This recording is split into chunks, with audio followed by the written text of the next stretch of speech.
intravena dan intramuskular.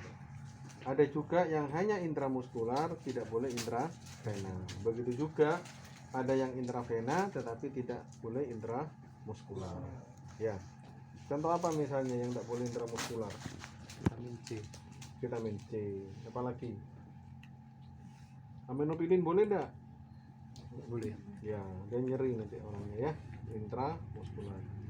Dan yang menjadi perhatian adalah yang pertama adalah obat yang kalian injeksikan itu harus betul-betul masuk ke dalam apa?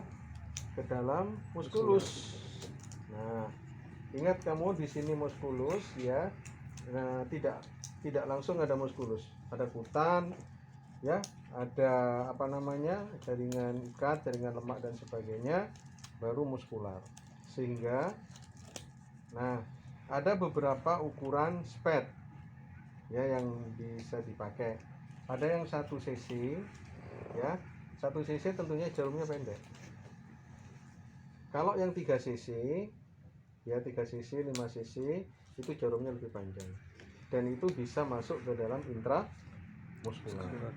Tentunya ketika kamu menginjeksikan intramuskular, supaya dia masuk posisinya harus tegak lurus. Kalau kamu dari samping, dia masuk ke sini nanti.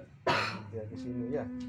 Intra ini apa ini loh apa namanya? Intrakutan itu intrakutan ya, berarti itu sakit ya, intrakutan di dalam kulit. Dan subkutan kamu masuk di bawah kulit. Ya. Nah, yang pertama adalah sterilitas dari satu dokternya, tangan ya, sterilitas dari tangan.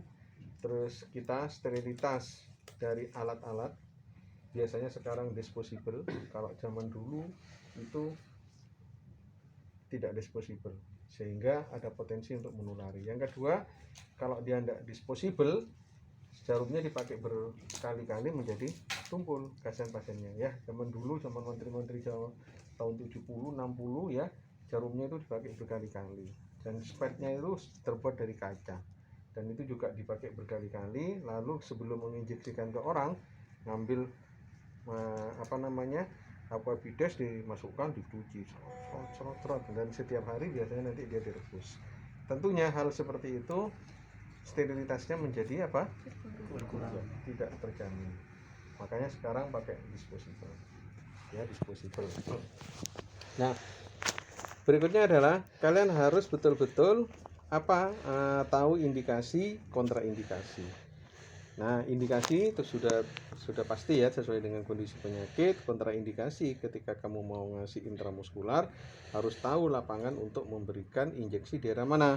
Kalau di sini penuh dengan infeksi ya, banyak dengan penyakit kulit misalnya, ya kamu berisiko memberikan injeksi di situ. Bisa nanti kuman di kulit itu bisa masuk dan bisa menyebabkan terjadinya satu abses. Itu yang tidak kita kehendaki. Ya. Nah, yang pertama, tentukan kira-kira lokasi yang aman untuk memberikan injeksi intramuskular. Hindari di situ ada pembuluh darah. Ya, yang kedua, hindari juga ada perjalanan limfe dan perjalanan apa? Saraf. Ya, perjalanan saraf. Nah, kalau injeksinya injeksi di gluteus ya. Jadi muskular itu tidak harus di gluteus, bisa aja di deltoid yang ototnya besar. Ya.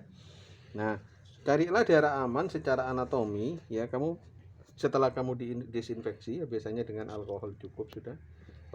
Kecuali injeksi tertentu yang tidak boleh dengan alkohol, apa misalnya? Vaksin TBC. Itu tidak boleh dengan alkohol, karena dengan alkohol itu takut nanti membunuh Mycobacterium yang telah dilemahkan itu, sehingga dia cukup pakai air hangat, dibersihkan ya, pakai air hangat di situ tempat injeksi. Tapi kalau ini ya jangan, kamu standarnya adalah minimal pakai alkohol 70% ya. Tentukan daerah yang bebas, tidak ada aliran van di situ, vena, arteri dan nervus, tidak ada di situ ya. Nah, bagaimana? Kamu tarik sias ya. Sias kan di sini tah. Di sini ya. Nah, kamu tarik bayangan ke sini. Yang aman itu adalah sepertiga apa? Lateral dari garis yang ditarik dari sini. Ya, dari mana? Dari sekitar apa namanya? Os pubis ya, sampai ke daerah sias. Kamu tarik di situ. Ya. Nah, 1 3 ya. Maka daerah sini adalah daerah yang aman untuk memberikan satu injeksi. Kalau misalnya di tengah atau di medial, di tengah, medium atau misalkan medial, berisiko di situ banyak aliran darah, aliran limfe, aliran saraf dan sebagainya di situ ya. Nah, terlebih dahulu pastikan bahwasanya jalur injeksi itu steril ya. Yang kedua, tidak ada udara ya, tidak ada udara. Jadi kalau ini ya, nah ini biasanya kurang rapat ya, nanti kamu rapatkan. Kalau misalnya obatnya itu berupa ampulan, berupa ampul, itu enak, ampulnya dibuka langsung kamu bisa ngambil lewat sini. Ini disereti dulu, diambil. Tetapi kalau vial, nah kalau vial itu, vial misalnya isinya 25 cc, kamu hanya mau pakai 1 cc, berarti kan kamu ngambil. Nah, maka kalau isinya berupa satu vial, bukan ampul, nah itu kamu harus sterilkan di tutupnya. Tutupnya biasanya terbuat dari karet. Ya. Nah, ada enggak contohnya yang vial? Enggak ada ya. Vial ya. Bukan yang ampul. Kalau ampul hati-hati ya. Kalau dulu ampul itu pakai digergaji dulu. Pakai apa namanya? Pakai pisau, tek-tek. Gini ya, ada lehernya digergaji gini terus baru cetek. Nah, yang sekarang enggak perlu. Cukup tetap harus menjaga keamanan, kamu harus pakai kapas ya, pegang, dipatahkan, cetek gitu ya. Nah, jangan pakai tanganmu sendiri, nanti takut kena belingnya itu. Ya, sekali lagi kamu harus sterilitas harus dijaga. Nah, kalau misalnya ampul kan enak, langsung cetak, terus ini diambil ya, setelah diambil dimasukkan, kan terisi udara, pasti ada udaranya di sini. Kita ambil udara, kamu ginikan dulu, lalu anukan pelan-pelan ke atas sampai udaranya tidak ada. Ya, sampai udaranya. Jadi kalau ngambil obat di sini kan pasti ikut udara. Nah, sampai udaranya tidak ada, ini rapat ya, di tek gini udaranya keluar, sambil tekan pelan-pelan sampai tidak ada udara. Nah, setelah tidak ada udara ya, setelah tidak ada udara, kalian kan sudah harus mendesinfeksi tadi ya. Nah, kalau berupa ampul enak, tetapi kalau vial kayak gini, tutupnya biasanya terbuat dari karet, Anda harus bersihkan pakai alkohol, dibersihkan ya, dibersihkan karena ini bisa dipakai untuk banyak orang. Nah, ini misalnya di Povera untuk apa namanya, suntik KB. Ada yang pakai suntik KB? Enggak ada. Barangkali Alwi pakai AB. Nah, kalau ini ya Silomidon misalnya, ini harus di apa?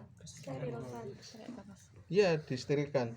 Cuman karena ini sifatnya disposable ya, ini kalau sudah dipakai kayak begini ya, misalnya saya gini, ini tak bersihkan dulu ya, sudah steril ya. Nah, kamu tarik dengan vakum. Nah, ya, hanya saja kalau sudah dipakai di sini biasanya ketajamannya berkurang. Itu yang tidak enak ke pasien. Nah, kadang-kadang ada beberapa, ini ya, bersihkan dulu ya. Nah, sampai tidak ada udara. Ya, sampai tidak ada udara. Oke ya, tentunya kamu ngerjakannya jangan gini ya, harus di tempat ya yang ininya supaya tidak apa? Tidak kemana-mana ya, misalnya di situ. Nah, kamu tutup dulu ya, jangan menyentuh jarumnya. Oke ya. Nah, ada beberapa dokter untuk memberikan rasa nyaman pada pasien, dia model dua needle Ya, setelah dibersihkan needle-nya dimasukkan, ya.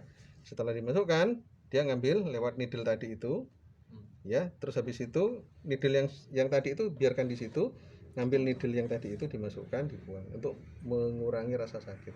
Biasanya sakit kalau misalnya sudah dipakai ini, karena ini memang betul-betul disposable.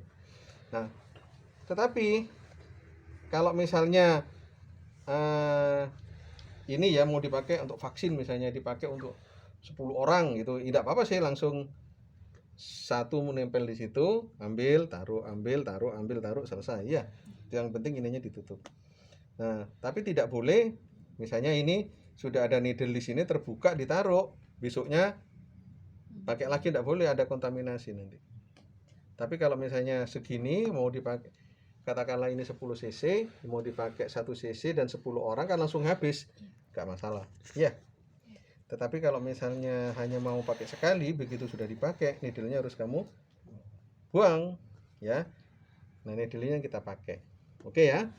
Nah, setelah didesinfeksi, kamu sudah mempunyai gambaran kira-kira di daerah mana ya, dari sias di sini katakanlah aman ya. Nah, kamu pastikan di sini tidak ada pembuluh darah ya. Jangan langsung gini, buatlah kulitnya itu menjadi agak meregang gini ya. Terus ya di sini, nah setelah meregang pastikan di kulit itu tidak ada pembuluh darah, tidak ada pembuluh darah ya.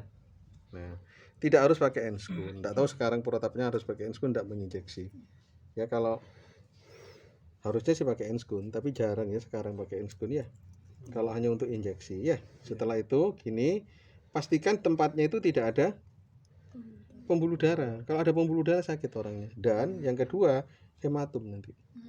Nah, hematum dikit gitu loh, bekas.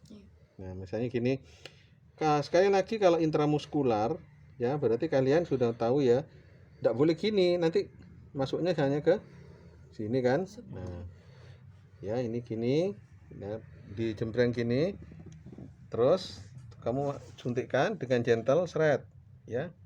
Nah, kalau orangnya gemuk itu kadang-kadang kita sampai menghabiskan ininya ya. Tapi kalau orangnya kurus, karena kamu sudah terbiasa, 2/3 aja sudah kena muskulus. Orangnya gemuk gitu, kamu cuma 2/3, nanti masuk ke jaringan lemak. Nah, sebelum kamu menginjeksikan, ini harus kamu tarik. Dokter, tadi kata Bu Novi nggak boleh dimasukin. Ini nggak boleh? Bukan, cairannya. Oh iya. Ya nanti rusak ya. Nah, setelah itu ya. Ya kan gini tadi ya. Kalian tarik. Dilihat apakah ikut darah enggak. Begitu kamu tarik ada darah yang masuk, berarti di dalam kena pembuluh darah. Kalau kamu berikan seret, berarti kamu ngasih IV. Ya. Iya kan? IV. Kalau biasanya nanti begitu kamu tarik, dia kalau ndak ini ndak mudah ditarik, lengket gitu loh, keras. Nah, berarti dia betul-betul masuk ke dalam muskular. Nah, habis itu kamu injeksikan dengan gentle, tidak terlalu cepat ya. Bus gitu ndak boleh ya. Injeksikan seret. Setelah itu ya, tarik seret, tarik, lalu kapas tadi itu kamu ginikan. Kapas yang alkohol tadi itu kamu ginikan. Kalau kamu tidak kena pembuluh darah, kamu bersihkan lagi kayak gini, dia sudah tidak keluar darah. Kalau sampai keluar darah, berarti waktu kamu masukkan jarum, di situ ada pembuluh darah di kulitnya. Makanya dilihat ya, dilihat gini, diinjeksikan pada tempat yang tidak ada pembuluh darahnya. Ya. Nah, apakah perlu dilakukan bebat gitu? Tidak perlu. Beda kalau ngambil vena, akses vena itu memang harus diano lagi. Kalau untuk injeksi yang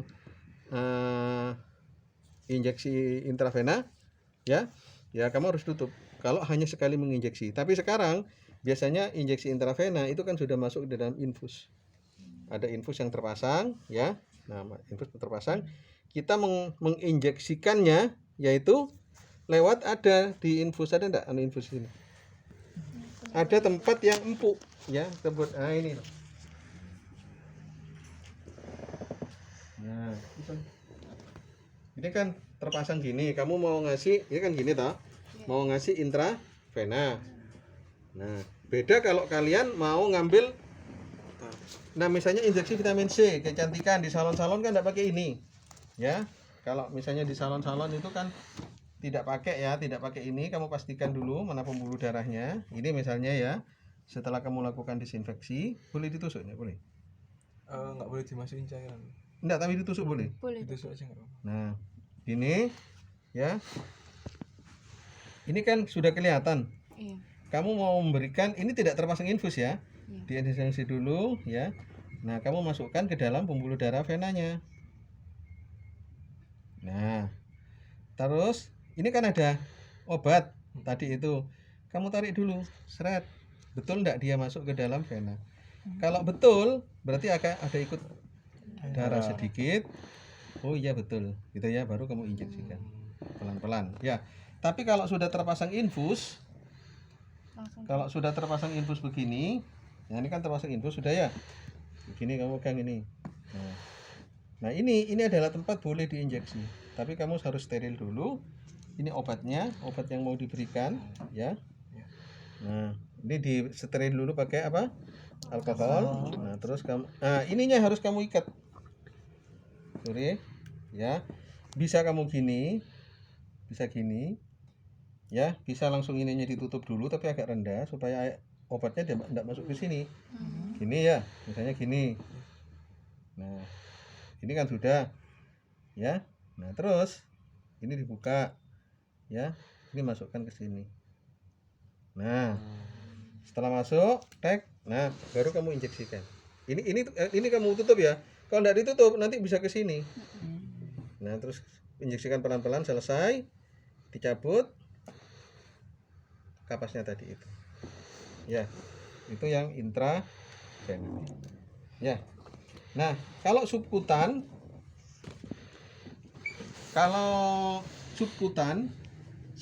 itu berarti di bawah ya, anunya pakai ini.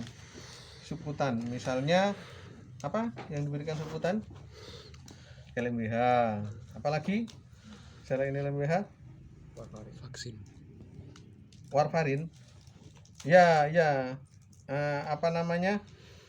LMWH itu enggak diberikan subkutan.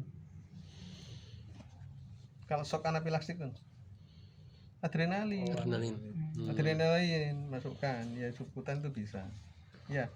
Maka kamu lihat di sini, ini cukup ini ya, kalau di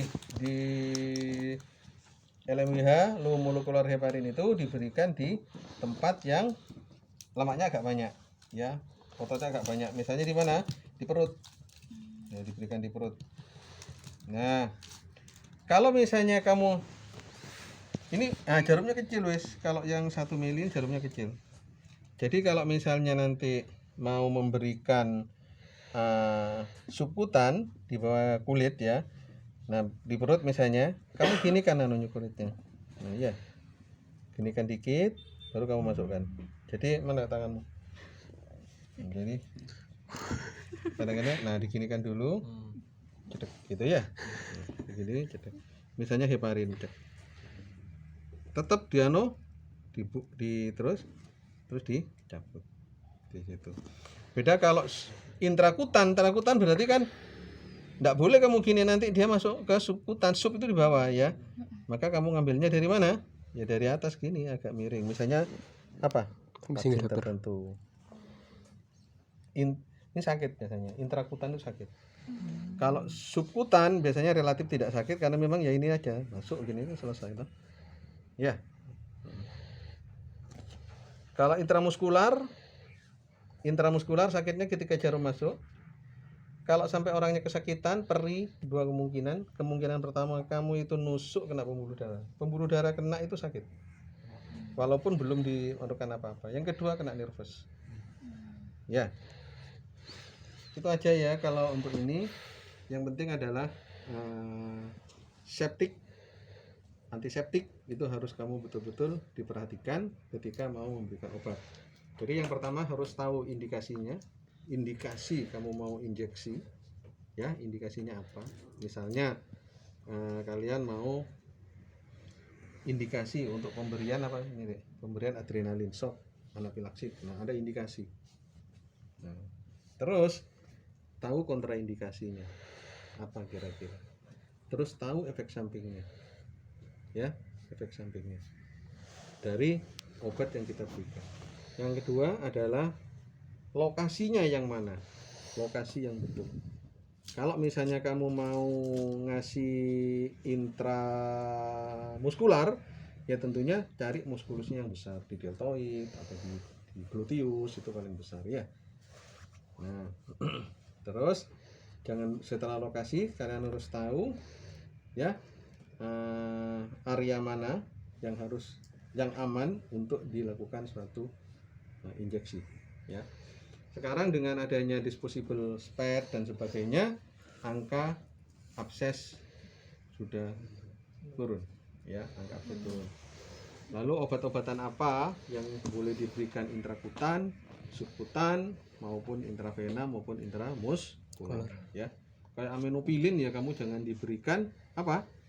Intramuskular, kesakitan orangnya. MGSO4. Nah, itu bisa IV intravena dan juga bisa intramuskular. Cuman sakit MGSO4 misalnya pada orang PE ya, itu sakit, makanya diencerkan lalu pelan-pelan diberikan pelan-pelan ya. Ya, ada pertanyaan? Dokter, izin saya, kalau misalkan ada luka terbuka terus mau dikasih anti nyeri itu memberikannya gimana, Dok? Nah, biasanya jarang ada luka terbuka. Iya. Biasanya kita memilih yang intravena. Biasanya pasien-pasien yang di UGD habis kecelakaan gitu ya, ya kita jarang, sudah tidak memberikan intramuskular, tetapi diberikan intravena. Rata-rata antibiotik, anti nyeri semua intravena. Nah, dan enaknya lagi apa? Intravena kalau di sarana kesehatan, yaitu dia sudah terpasang infus. Kamu tinggal masukkan di situ. Tapi kalau misalnya orangnya tidak diinfus, di poli misalnya tanpa infus, nah kalian harus betul-betul dipastikan yang jarum yang kamu masukkan betul-betul masuk ke vena. Tapi kalau infus pasti masuk vena karena infusnya sudah masuk vena. Jadi kalau yang infus, pastikan dulu infusnya ini netes ya, tetes di tetesannya itu lancar enggak? Oh lancar ya, lancar. Dilihat ketika kamu memperbesar tetesan, mengalir lancar enggak? Satu. Yang kedua, timbul enggak? Bengkak enggak di tempatnya itu. Nah, kalau enggak berarti alirannya itu sudah pasti masuk vena. Ya. Kalau misalnya infusnya itu enggak lancar, jangan dipaksa, mungkin ada clotting di situ. Pastikan dulu sehingga nanti darah yang kalian masukkan itu pasti masuk ke vena. Jangan lupa tadi ditutup ya, setelah ditutup diambil, dijalankan lagi infusnya untuk mendorong obat-obat yang masih ada di jalur tadi itu. Nah, ada juga beberapa obat yang waktu parunya pendek. Misalnya adenosin. Itu kan ditargetkan untuk jantung. Waktu parunya pendek. Artinya jangan lama-lama, dia harus segera masuk ke jantung supaya dia memberikan efek. Caranya apa? Caranya